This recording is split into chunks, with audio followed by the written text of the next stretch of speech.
from the Giant Bomb Studios in San Francisco, California. It's the Apple Byte Extra Crunchy podcast with your host, Mr. Brian Tong. Hey, what up, Beecham? What up, Apple Biters? What's up? Apple Biter Extra Crunchy, Extra Munchy. What's up, Apple Byte Nation? Welcome to the show. It is episode 58. You all are still hanging with us, still hanging out with us. 58. Which we show nothing but love, and the only way that we can show love back to you is to continue to do the show, bring the noise, but the noise is always going to be brought from you all. So we want you to, when you have a chance, write this number down, or not write. I guess you type it in, add it onto your notes. Put a note, yeah. Voice dictate it. Call us at 1-800-616-2638. That is our voicemail. You can leave your name, where you're from, your comments, your questions, your bad apples. We just like to hear from you. Try to keep it around 20 to 30 seconds. Sometimes we let a few 1-minuters get through. Sometimes. If they're compelling. If they're compelling enough. You got to really raise your game. I almost want to do a tutorial of good calls and bad calls. Even if you just have to write on your paper 3 bullet points you want to hit, just make sure you hit them. I'll start collecting some bad calls. We need to do the bad apple call of the day. And just... And if it goes on, it goes on. We're gonna train. We can never run out of content if we do. No, we won't. But I will say you guys call and you do a great job of it, and it's actually from the beginning, it's gotten a lot better. Oh yeah, for sure. So let's jump into the show because that's why you're all here. This week, I was gone for the early part of the week. I was in New York, and I got to check out the Nike mags, bro. You know what the Nike mags are, bro? Did you see that? I want a pair to go snowboarding. The Back to the Future 2 shoes. Are you kidding me? I got to try those on. Okay. They're only making 89. The only way to get them is to enter a raffle through Nike. It's $10 per entry, and then you just test your luck. But it was amazing. It was amazing to try those shoes on because think about it. When you were a young kid, you see things in movies, and imagine now, 1989, the movie came out. It's 2016, almost 30 years later. Crazy. This shoe has come out now. Yeah, it looks so cool, man. It really does. LED self-lacing. Yeah, it was super soft. It was self-lacing. Okay, I don't know why I got on that tangent, but it was important to let people know. But we're going to talk about all things Apple. And when I jumped to earlier this week, because I wasn't here, I wasn't actually doing the live show for, I hope I can say this sacred word on this show, the Google keynote. Ooh. Dangerous. I mean, let's be honest. I love tech. Okay? Dare you say Android? Burn! We might have to leave this studio. But look, I think it's always good to have perspective of where different competitors stand in the race and where does Apple stand in this race. And Google dropped their Pixel phone. That is their new flagship phone. It is really a phone that, if you look at it take a step back, it's Google's way of doing hardware and software their way, much like Apple has done hardware and software their way. We know that HTC built this phone, but it is really Google's first phone that they claim to be made by Google. Now, the number one thing, you can talk about specs all you want. I really don't care as much from a standpoint of reports are out.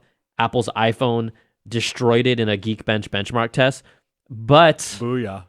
We also kind of know that benchmarks don't really matter because it comes down to optimizing the software and the hardware. Also, most every phone is so fast these days.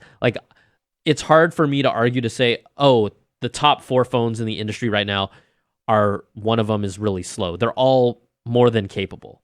Well, there was just that test recently where he was doing the individual apps side by side on the Samsung Note. And what the iPhone was 7 seconds faster overall or something. I mean, but 7 seconds that's quite a That's an entire life. That's an entire loading life. I mean, we just talked for 7 seconds. Just imagine what you could do with those 7 seconds. That's a lot. You could do so much. But the big thing about this phone is really, to me, the artificial intelligence, the Google Assistant. And when I see this thing in action, I'm blown away from a standpoint of this is the best AI we have seen in a consumer electronics device to date. The way that it's conversational and it's on the market. We know there's concepts and other things, but then I look at Apple and I'm like, dude, Apple, you do make a great phone. You have your ecosystem, but does Apple really have an artificial intelligence problem? Do they have an AI problem? Yes. What do you think? Using Siri and what you've seen so far, where are you at with this? My go-to is Google. I do talk to Google a lot more. I mean, I ask Siri to set alarms and silly the basic stuff like stuff that. For the phone, right? But if I want real information, I'll ask Google. Who won NBA championship in 2018 or 2018, 2015 or whatever. It'll tell me right away. So. And that's what's crazy to me. Google's the power, there's always excellence in hardware, excellence in software. Google has had a search engine. It is the roots of their company. Their Google Now was better than, and their Google voice recognition was always has still been better than Apple's, and Apple has been trailing. Again, for the record, Apple Siri is so much better, though, that I actually use Siri for voice to text, and I would say it's significantly more accurate these days. I still will get a few boo-boos once in a while, just because, maybe it doesn't understand when I use those dulcet tones, like, what's up, baby? What's Sexy up? voice. Sexy voice. You interpret my sexy voice, sassy voice. No, but it's funny because I use Google now to ask it actual questions that I want to know, but I never use it to like set alarms or reminders or anything like that. I totally agree. Don't do that. Like I use Siri for, like you said, set an alarm or reminder. Yeah. I will use Google for like actual information. Yes. So then let's take all these things together and now amp them up where you can start talking to your phone in a conversation that understands context. So if I say, hey, Beecham, let's go to the AMC Metreon, and then, or say, oh, am I free in my schedule? Google's phones can see that. Then you can say, hey, right after, you don't have to redo anything, just follow up like, what movies are playing? And it knows you're talking about that movie theater in the earlier comment, like a natural language conversation, right? That is awesome. And then I'd like to get dinner reservations at an Italian place nearby. So then it knows because you're talking about a theater, it knows the address of that, and then recommends things. Like, that's crazy stuff. That is crazy stuff. And it's multi-layered stuff. And look, Apple is behind in that space, and we always talk about different features. To me, artificial intelligence isn't a feature. It is a platform now. Yes. It's a platform that you're going to either be ahead, even, or behind. It's like iOS, like it's going to be its own thing other than iOS. It's going to be its own thing. And in addition to that, Apple has introduced a lot more deep learning, computer learning from Siri, and that's why it's been able to get a lot better and more accurate, but they still trail. And that's the reality. I am not bashing on Apple. I just want to give you all a sense that sometimes when people listen to us, I like to give people perspective of what is happening around them instead of just being closed-minded on Apple, because it's easy to if you're in the Apple ecosystem. Yeah. It's easy to forget. Many people just like, I don't really care about. I'm telling you, you need to care about what's going on. Yes. It's amazing. So, I hope that they can get better at this, but right now, Google's Assistant is just blowing my mind, and this is just the start.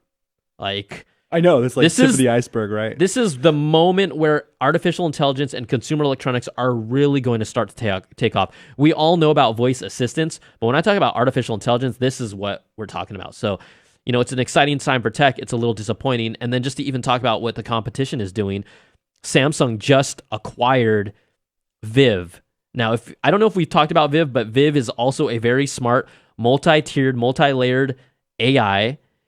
The funny thing about Viv is that the roots of the company, okay, the founders of Viv were the founders of Siri. And you're like, how is that possible? The two guys that created Siri were acquired by Apple in 2010. Okay, 3 years later, they left Apple. Apple decided to do what they want to do with Siri. These guys are like, we want to do more with Siri, so they created Viv. If you go online and look up, there's like a TechCrunch demo of Viv, and watch how he orders pizza.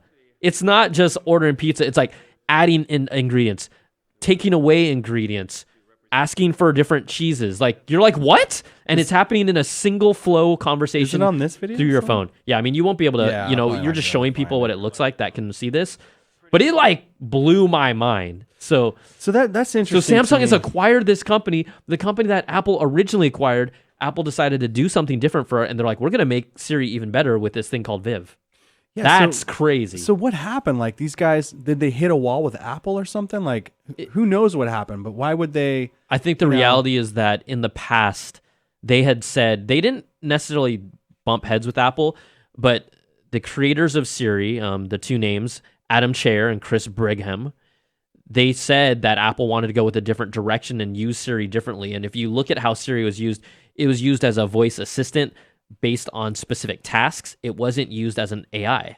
Yeah. Right. Yeah. Right. I mean, more that's to like launch things on your phone, right? It was very rudimentary, like open this app, or just very simple. Basic stuff. I remember the early days. It'd be like play Metallica, play the Beatles, and I was like excited just to be able to do cool. that. And that was cool, but they had a bigger vision of it. So now you have Samsung that has acquired Viv, and again, look up the demos if you can online. And we have Google, who has Google Home. We have Amazon, who has the Echo, and we have Apple that has Siri. So these are like the 4 AI platforms. A Home Assistant is going to be a big deal. It's arguably AI, and the Home Assistant is, to me, the most exciting platform in the next 2-3 years. That we're going to see a lot of really cool, crazy stuff. So it's something to keep an eye on, but I just wanted to bring up the topic because really the question is, does Apple have an AI problem? More than anything, where do they stand in this whole race? And they're definitely not first, and I don't think they're second either. Yeah, possibly. So, and God bless 3D Touch. I thought it was going to be legit, and I don't even really use it anymore. I never use it. In fact, it like gets in my way sometimes. I'm trying to move apps around, or if I'm trying to copy paste something, gets in my way. Yeah, like, I really was. I had high hopes for 3D Touch because I think it actually can still be useful, but because when it launched, it was like sometimes it worked on things, sometimes it didn't. It wasn't ubiquitous. It worked differently in different apps. It just didn't translate, and I really don't hear people talking about 3D Touch at all. Yeah, I would love it if like a developer called in and told us, any issues that they run into with, programming for 3D Touch or something. Like maybe we can try to get someone on the show. People that are watching are like, yeah, 3D Touch basically died. You think it will be on the next phone, the iPhone 8 or the iPhone future? Or the iPhone X. I mean, it's whichever. We need to have a poll. We need to have a legitimate poll and just like see what people think. I want iPhone now. I mean, I loved iPhone Future because that's like our baby. But I also think iPhone X is just badass. I'm into iPhone you're X. into iPhone X too, totally. Right? Okay. Just a quick thing as we transition over some few bullet points about the iPads. We know that there's rumors about them. We're expecting to see them sometime in 2017, realistically the first half of 2017. A Mako Takara report, and they typically play and swim in the rumor mills of rumors and news with Apple, and you've probably heard of their name before. A new report from them does confirm that we expect to see 3 different iPad models in 2017. The big difference here is we will expect to see a 12.9-inch model with a True Tone display. Something that I desperately wanted and still don't have. Okay. The other iPad, though, appears that it'll be moving from the 9.7-inch, which we have currently as the iPad Pro, kind of the smaller version. It'll bump up to a 10.1-inch model.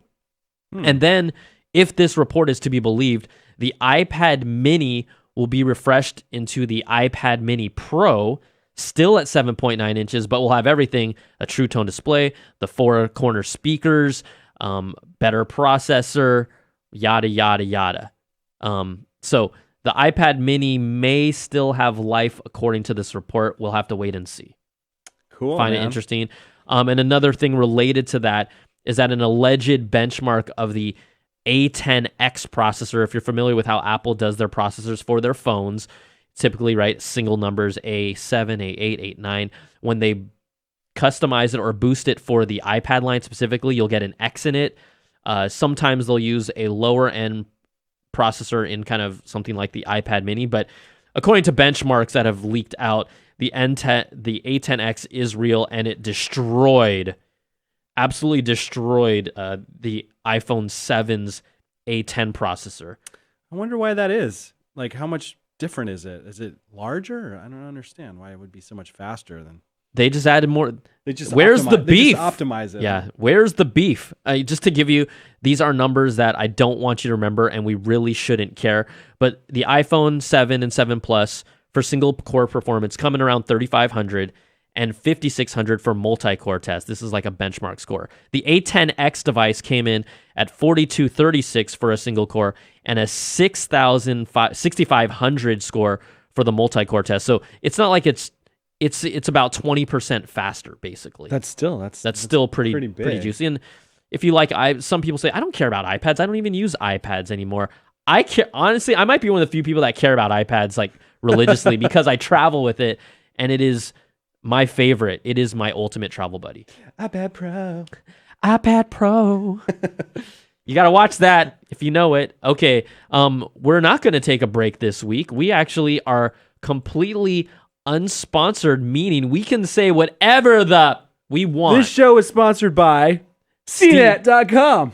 Booyah! Don't No, worry. we're in sponsored transition right Don't now. worry. So. We got something coming. But we do want to thank, I'm not trying to plum, thank iDevices for their support over like arguably the past 2-3 months. Yeah, man. Thank you, So, iDevices. thank you, they iDevices. tweeted about us. They were so nice. No, much love. So just for one last time, I'd like to just say it with you. Do you remember the slogan? Yes, Ready? let's do it. We got to look in each other. Okay, look in each other's eye. Ready? iDevices, evolving your home. Beautiful. Thanks, guys. All right, news stories. Apple Music. Oh, sorry. You know what? I'm sorry. I actually accidentally changed my my document. Oh, yes. I'm all over the place. I am sorry. But what I actually wanted to talk about is, for those of you that don't know, this week was the 5th anniversary of the passing of Steve Jobs. Obviously, you can't say Apple without thinking about Steve Jobs. No. He passed away at the age of 56. Really, arguably the greatest mind, innovator, and thinker when it comes to consumer electronics.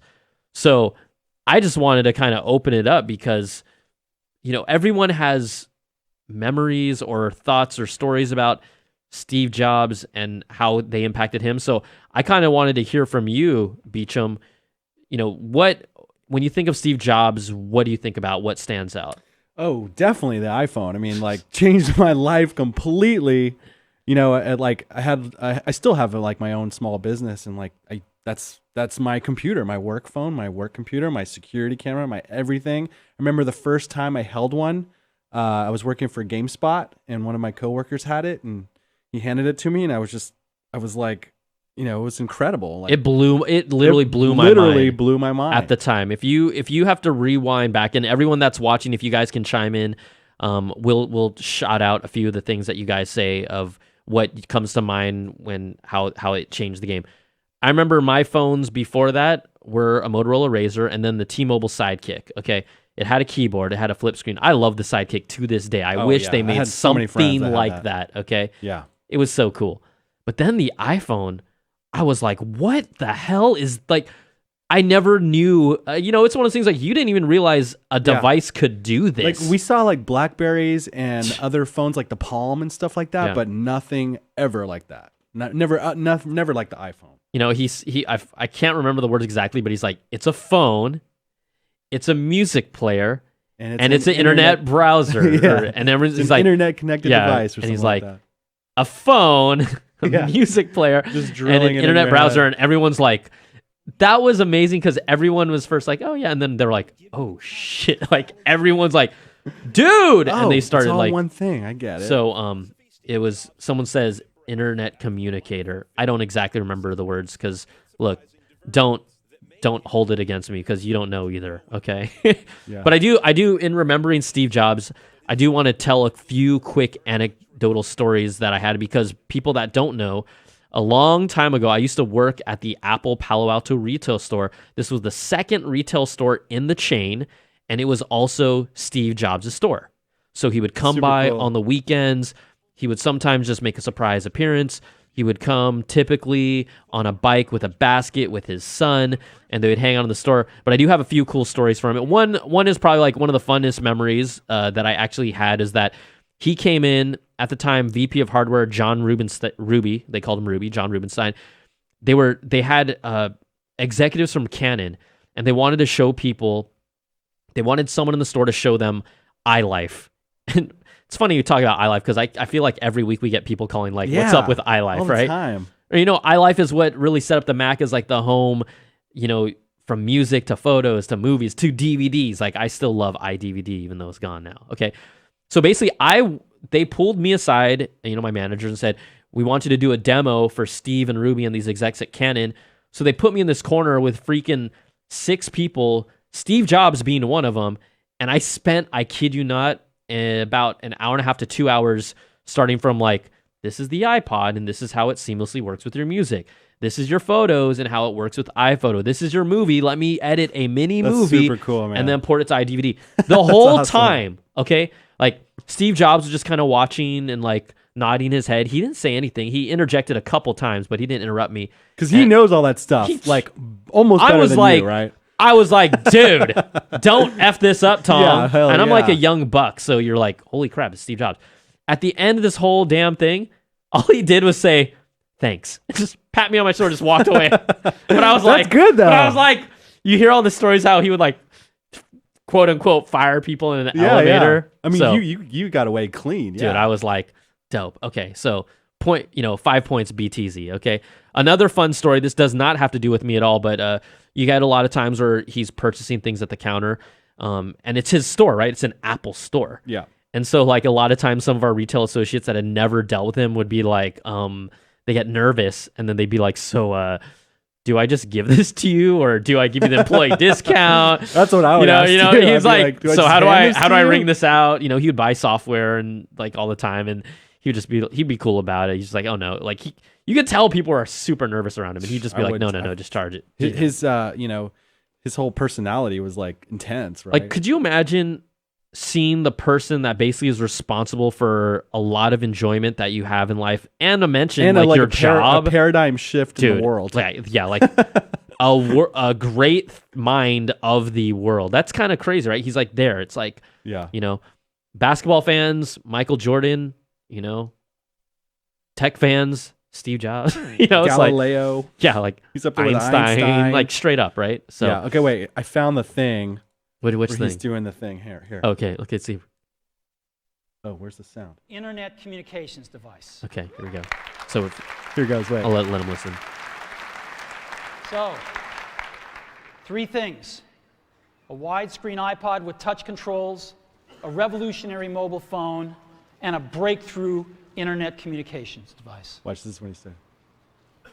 An iPod, a phone, and an internet communicator. An iPod, a phone. Are you getting it?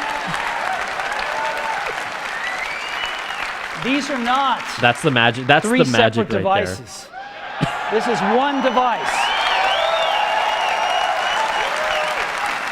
All right. And we are calling it iPhone.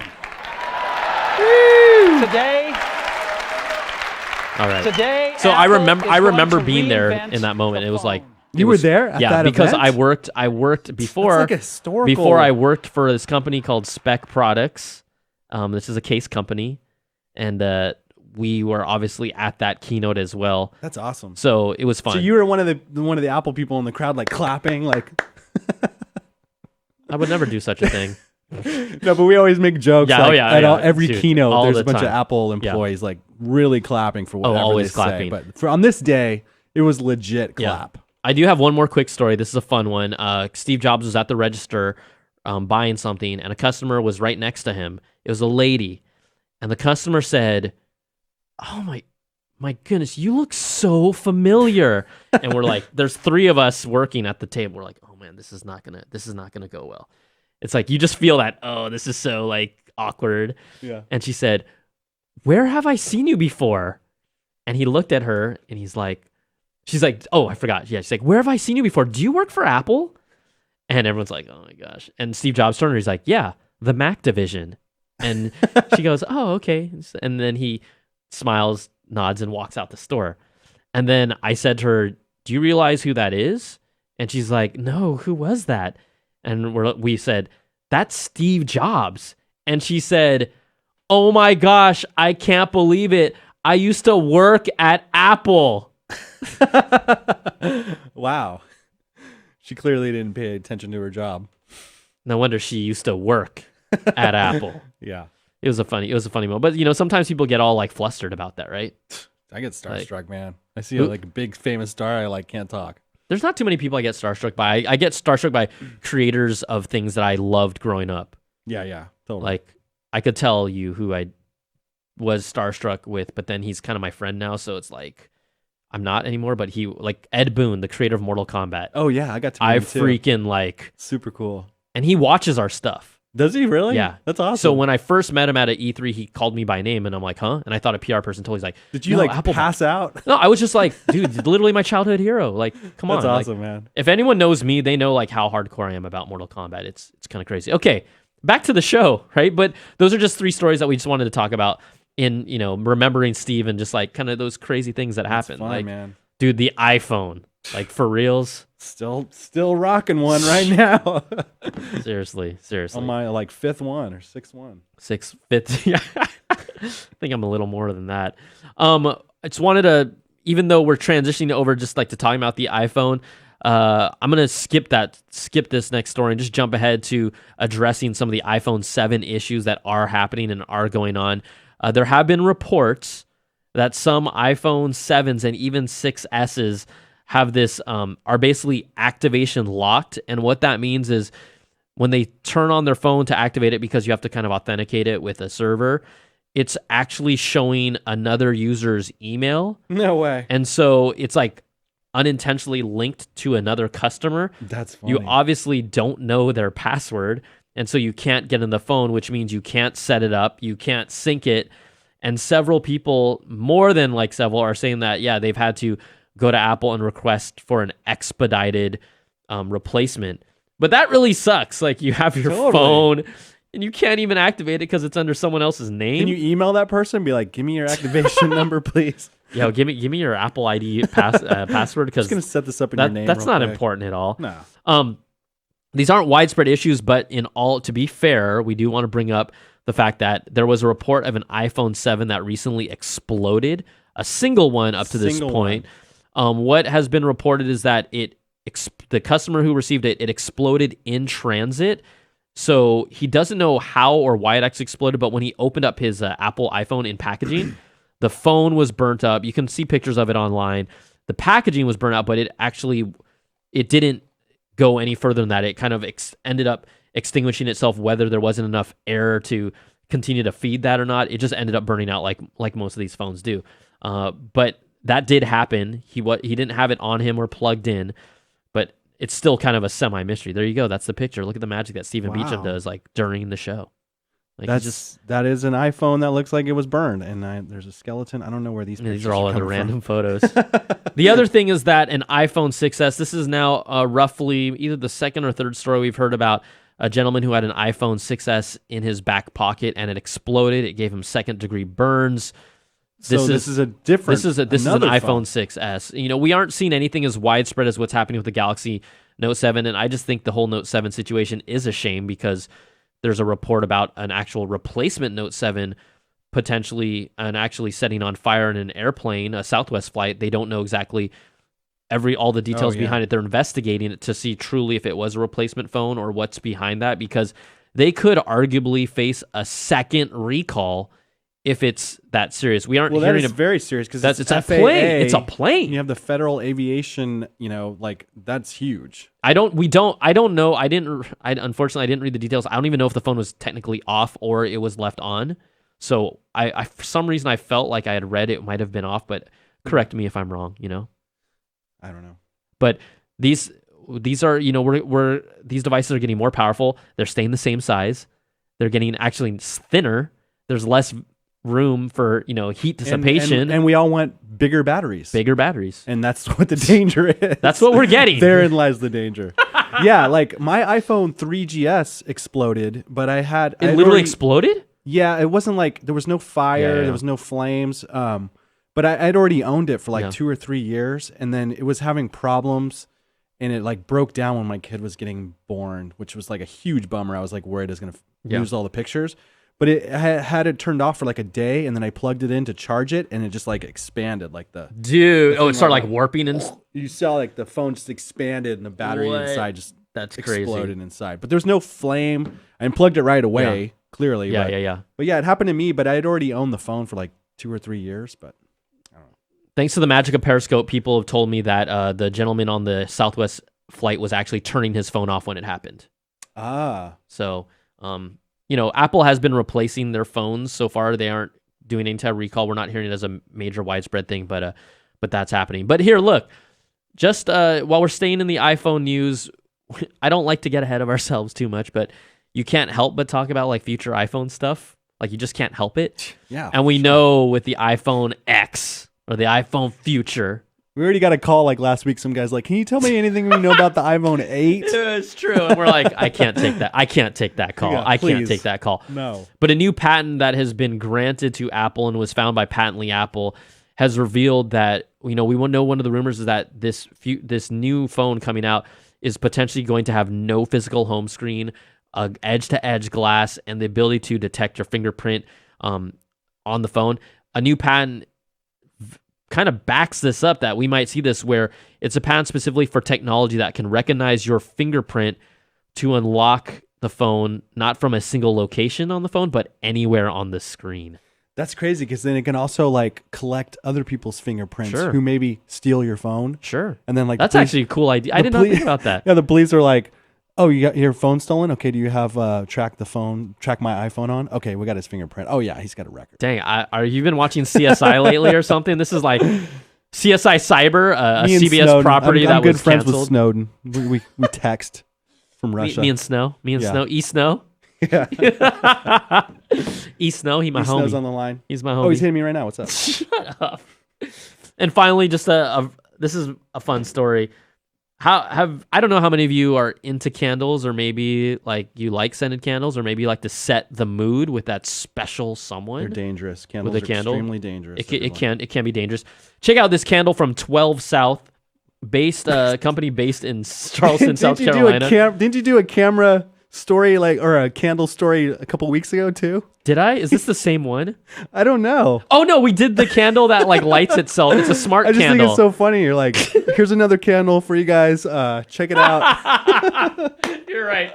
It was like a smart Yeah, candle or like an something iOS stupid app like or that. something. Oh, I totally forgot about that. My brain. Brian like, Tong's into candles. He's yo, like, holla at a playa. so funny. This is called the New Mac candle. It smells like a new Mac. You know when you open up your box, like that fresh. It's like That people is that so love that funny. fresh smell of shoes. This is like your fresh new Mac candle. that is. It's funny. $24. It's hand poured 100% soy wax. They're completely sold out right now. Damn, I was gonna say we got to do a dude. review. Oh, I'm gonna definitely do a review. I mean, I've done so many skits of me like making love to Apple devices. I want to put this to the test. Oh hell yeah! Like, wouldn't you? Like, dude. Like, yo. That's so funny. How do you and your lady do last night, dude? New Mac got her like that, like that. Let's turn her on.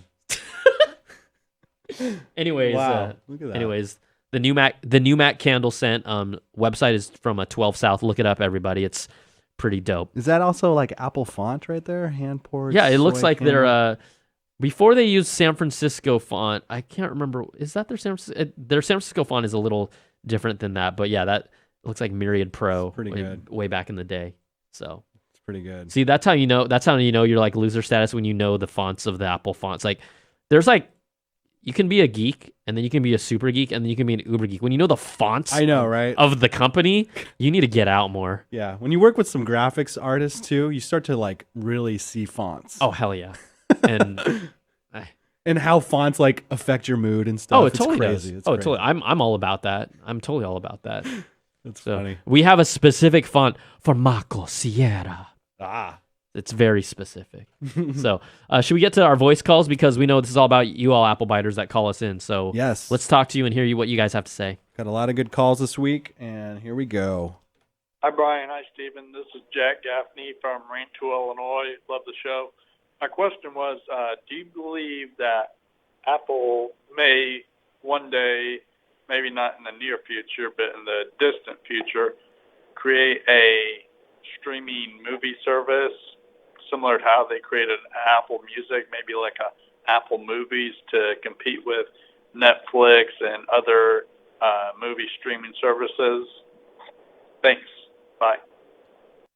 Jack, I love this question. It's so relevant and topical right now, because I didn't include it in the show because, nothing's really happening right now, but there have been rumors that Netflix could be acquired in the near future by a variety of companies that look like good Really? prospects. One of those companies being the big A, aka Apple.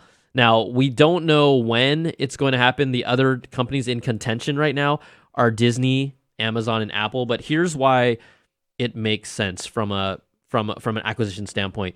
You are so smart because you pointed out how they did Apple Music. Remember, Apple acquired Beats Music. Apple couldn't get a music subscription service set up. Yes. Apple acquired Beats and their assets and then turned that into Apple Music. So Apple has had trouble even setting up their own video streaming TV service. Right? Yeah, we had all those stories of the Apple execs just walking into meetings with movie studios and just trying to strong arm them, and they're like, nope. Ain't happening.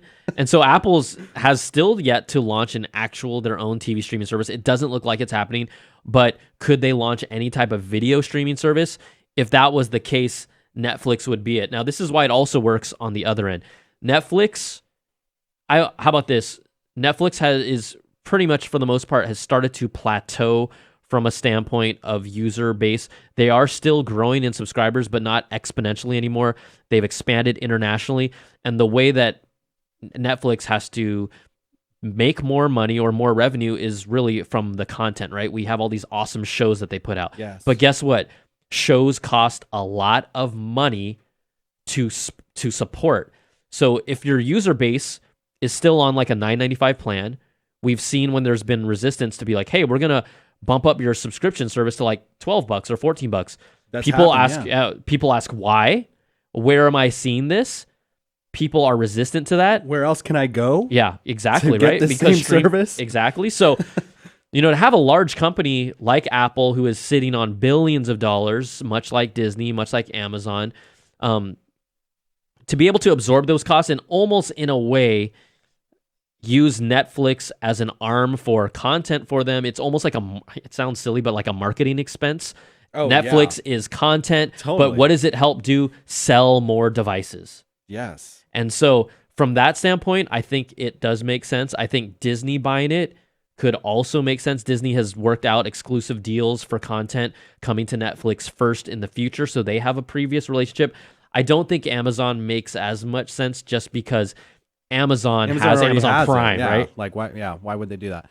This actually kind of bothers me because now I feel like if one of them buys Netflix, then there's going to be less competition between all these networks and all these streaming services, and then, I feel like we need more as opposed to less. There might be. I think that if they kind of leave it, it would be weird to just get rid of the Netflix name and all of a sudden call it like Apple, Apple Video, like hell no. I know, right? Like, and that seems like something they would do too. Of course, they would do that crap. So, we'll see how it plays out. Nothing may happen at all, quite honestly.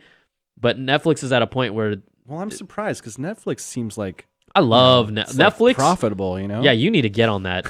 I mean, like I've told you over and over. I've like shared my friends. Oh, they finally shared it with you? You finally shared it with you? Yeah. Can you watch Daredevil so we can talk about this? Daredevil? Already? Dude. I'll try it. Can you watch Daredevil, Luke Cage? I want to watch Luke Cage. Okay, how about this? How long will it take you to watch Luke Cage? A month? I know you got. I know you. Time is tough. How about this? Watch. I'm free after 10 p.m. every night. Let's do this. Watch the first episode before next week. That's 1 hour. I could do that. That's 1 hour in a week, and then let's talk. Let's talk, because I might just binge watch the whole thing. Then binge watch that because I haven't started yet, and I'm seeing a lot of positive reviews. I want a Netflix bond with you. I like Netflix bonding. Right, it's like a cool thing. I'm Amazon Prime bond too. We can do that. Okay, that's good. All right, that was a long answer, but thank you for that. It's really cool. Okay, we have more calls. Let's do some more. Hey guys, this is Blair in West Hollywood. Being new to the Apple Watch and knowing that I can delete default apps from my phone, what happens for my, if I delete the Maps app, how do I default a different Maps app to the phone and to the watch? Thanks. So when you're talking about deleting apps, what happens? How do you default other apps? For example, with the Maps app and the Apple Watch, what happens there? So I've actually never, even though I don't use it, I've never deleted the Apple Maps app. I did. I did. And then I never did. And then there was something, I think I was like on Safari or something, and it's like, get directions to this place, right? Yeah. So I clicked to get directions, thinking it was going to take me to Google Maps, but instead it takes me to the App Store to get re-download Apple Maps again. And that makes sense That's on the because phone. and that makes sense because it's integrated. I will tell you that Google Maps does have an app for your Apple Watch. I do know that when you set your home point and your work points, like kind of your key points, it saves them as like a quick touch to go to from your Apple Watch. But I believe, because I haven't really tried it, and I could be wrong, so people can call in and correct me, but it's not like all of a sudden Google Maps is going to be integrated into your Apple Watch, much like your phone. Like if you click on a map link, it's not going to be like, oh, we're going to use Google Maps. Yeah. Like I wish Apple it would was like never, that. Apple would never let that happen. I wish they would. Like I use an app like Yelp, Yeah. and it always defaults to Apple Maps. When I always That have to is so copy. annoying. I have to copy and paste from it to go to Google Maps instead. So It's the worst. yeah, you can use them, but I don't think it's gonna. I'm pretty sure it won't default. Okay, next call. Hi, my name is Bradley Hoppenstein, and just touching on the iPhone 6 touch disease problem, a few months ago, before this whole lawsuit thing came out, my 6 Plus had the whole touch disease thing, and everyone said I was crazy, it was just my phone. So I go into the Apple store, they had no idea what I was talking about, and long story short, they made me purchase a 6S Plus. And this was before all the lawsuits, before everything. And it's just, now that everyone's suing them and stuff, it's just not right that this happened to me, and I'm really pissed about it. So what are your thoughts? I'm pissed for you, man. I'm hurt for you. The reason why we wanted to play your call is just to really emphasize how much crap and how much bad Appleness this whole iPhone 6 touch disease is. And someone might be going like, why did you buy a new phone? And this is what I'm guessing happened. Your phone was out of warranty. They said, okay, well, I don't know what you're talking about. You're crazy. But because it's out of warranty, you can either buy a screen replacement and we can see if it works for $329, or you can just buy a new phone. What are most people going to do? Buy a new phone. Because why are you going to put $329? And let me tell you, this whole replacing the screen on iPhone 6s hasn't fixed the touch disease issue all the time, because that chip in there gets loose and then it stops working. I know people that it's happened to twice. That's a bummer. And Apple isn't doing anything about it. Like, that is just a bunch of crap. I could like feel his dilemma, like sitting in the store, like, I'm gonna go home without a phone right now. Like, Yeah. That's almost like leaving your house without any clothes on at this point, So I feel your pain, man. I'm sorry. It might kind of. I'd like to see know what that. I mean. I'm just. I'd like to see that. I mean, if it really is It's an uncomfortable feeling. yeah, it's a little nerve wracking, but no one can still see my junk, so I'm cool with that. Unless you wear your phone over your junk. Okay. True. Next call. True. Hey, Beach and Tong. This is Scott from Sacramento. Love the show. Got a question for you about the iPad Pro, the large model. My wife recently bought the 9.7-inch iPad Pro, and I got to say it's the most beautiful screen I've seen on an Apple product. I feel sorry for anybody, Brian, who may have gotten the large iPad Pro without this screen. Anyways, my question is, I'm really thinking about getting the large one myself, but I want to know how long I'm going to have to wait till Apple upgrades to the new screen. Thanks again. Love the show. Talk to you later. Bye. This guy straight up called Hi, my me name is out. Matthew. This guy straight up called me out on his voicemail. He's like, Brian, sucks to be you. Sucks I'm just to gonna rub it really, in how awesome really my sucks to be new you. screen My wife is way better than you. You suck. Man, that still burns today. I don't know if I should be nice and tell you when the next iPads might be coming out. Maybe I should hold that information back and you can wait. No. My hunch and what people are looking at could be the March, April timeline of next year that Apple will update the new iPads. So we'll just wait until then. And for those of you who don't care about iPads, I'm sorry. I'm going to keep talking about them. I love that thing. Okay. Last call for alcohol. Hi, my name is Matthew Pulaski, and I am from Michigan.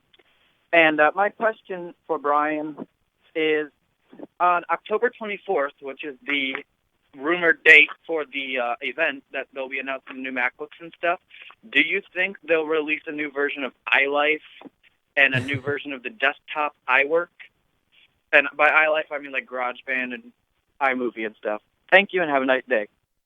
I hope so. I hope that we see a refresh of iLife. If there was any keynote to do that, it would be on the new Mac release, because we're talking about not only MacBook Pros, We're talking about iMacs. We're talking about potentially, although we haven't heard a peep, a new Mac Pro, a new Mac Mini, maybe. I mean, that's really stretching it. But Apple needs to show us some cool stuff, software-wise and hardware-wise. They have in the past. I just think that they're so spread thin now. The Mac, although it is an important part of their product line, it's just not a priority. And so when you're referring to the whole Apple keynote, the latest that we know about the Mac keynote is that Apple originally was set to have their earnings report on October the 27th. But what they did is they changed the date just this past week and shifted their earnings report over to the 25th. Why would they do that? The thinking is that when they announce their earnings on the 25th, we'll probably hear about, iPhone sales lower than expected, a few downers, but what's the best way to counter an earnings report that is kind of meh? Announcing new products 2 days later. Oh, yeah. Perfect. So I think that right now, circle October 27th as the date for new Macs. We've heard rumors of late October anyways. I think it all lines up. Apple doesn't typically change the dates of their earnings report and would only do it to make room for something else. So I think that keep your eye on that date. We're just a few weeks away from there. Yes. So we should expect to see that. October is moving quickly. October, and that's it, man. That's all the calls.